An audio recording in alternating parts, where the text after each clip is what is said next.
એક સુંદર ઘર હતું, જેમાં આરવ અને માયા રહેતા હતા. બંને એકબીજાને પ્રેમ તો ખૂબ કરતા, પણ છતાં અવારનવાર તેમની વચ્ચે તકરાર થતી.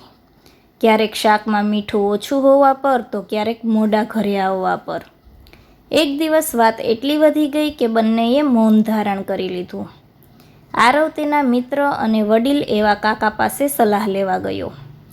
કાકાએ તેને એક ખાલી ગ્લાસ અને પાણીનો જગ આપ્યો અને કહ્યું, "આ ગ્લાસમાં પાણી ભર." આરવે ગ્લાસ આખો ભરી દીધો. કાકાએ કહ્યું, "હજુ વધારે પાણી નાખ." આરવ બોલ્યો, "પણ કાકા, ગ્લાસ તો છલકાઈ જશે." કાકા હસ્યા અને બોલ્યા, "બસ આ જ તો રહસ્ય છે. આપણું મન પણ આ ગ્લાસ જેવું છે.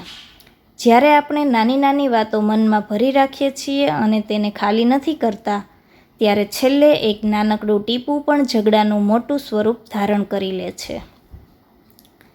પતિ પત્ની વચ્ચેના ઝઘડાના મુખ્ય રહસ્યો.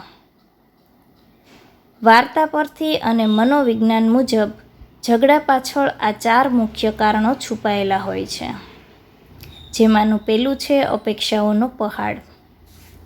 આપણે માની લઈએ છીએ કે સામેની વ્યક્તિ આપણા કહ્યા વગર જ બધું સમજી જાય. જ્યારે એવું નથી થતું ત્યારે નિરાશા જન્મે છે, જે ઝઘડામાં પરિણમે છે.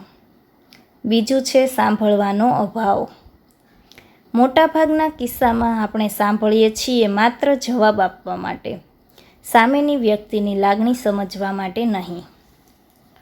ત્રીજું છે ભૂતકાળના ભૂત.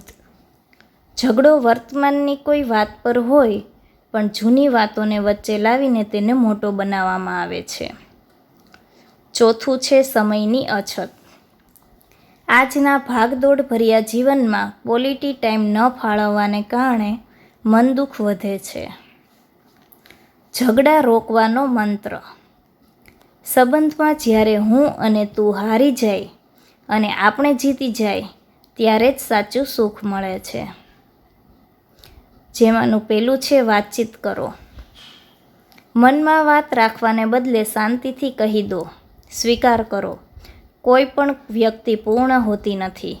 ભૂલ સ્વીકારવામાં અને માફ કરવામાં મોટું મન રાખો. બીજું છે પ્રશંસા. દિવસમાં એકવાર જીવનસાથીના સારા કામના વખાણ જરૂર કરો. ઝઘડા તો મીઠાની જેમ હોય છે, જે ભોજનમાં સ્વાદ લાવે છે, પણ જો તે વધી જાય તો આખું ભોજન બગાડી નાખે છે.